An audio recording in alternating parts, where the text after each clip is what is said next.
আসসালামু আলাইকুম, আমি হাকিম রশিদ আছি আপনাদের সাথে। লক্ষ টাকার চেয়ে দামি আজকের এই ভিডিওটি। ওষুধটি সেবন করলে নিজেই বিরক্ত হয়ে যাবেন সহবাস করতে করতে, এতটাই পাওয়ারফুল আজকের এই ভিডিওটি। পৃথিবীতে একটিও মানুষ খুঁজে বের করতে পারবেন না যে সহবাস করতে পছন্দ করে না। লক্ষ লক্ষ টাকা দিয়েও অনেক স্ত্রীর মন জোগাইতে পারবেন না যদি আসল কাজে ভালো রেজাল্ট দিতে না পারেন। অনেক পুরুষ সহবাসে ভালো রেজাল্ট পেতে চায় কিন্তু পারে না। তাদের জন্য আজকের ভিডিওটি অনেক গুরুত্বপূর্ণ একটি ভিডিও। দ্রুত বীর্যপাত কেন ঘটে, এই সমস্যার সমাধান অনেক চেষ্টা করেও বের করতে পারবেন না।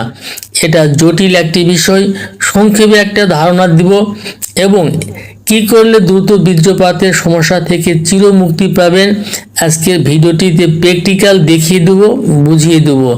এবং ওষুধটি যদি সঠিক নিয়মে তৈরি করে সেবন করতে পারেন, নিজেকে বাহাদুর পুরুষ হিসাবে পরিচয় দিতে পারবেন।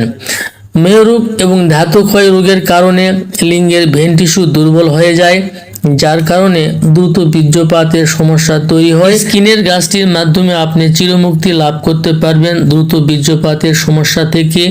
ওষুধটি তৈরি করা খুবই সহজ, গাছটি চেনাই কঠিন। চিনতে না পারলে কমেন্ট করে জানাবেন। গাছটির নাম বনতুলসী। তুলসী গাছের চেয়ে 10 গুণ বেশি ক্ষমতা সম্পন্ন। 99টি রোগ দূর করতে পারে এই গাছ। মাত্র একটা রোগের কথা বলি আজকের ভিডিওটি থেকে বিদায় নিব। এই গাছটি সম্পূর্ণ অংশ বীর্য স্তম্ভনকারক, মানে স্থায়ীভাবে দ্রুত বীর্যপাত নিরাময় করে। আমার হাতে দেখতে পাচ্ছেন এই গাছের পাতা উঠিয়ে নিচ্ছি।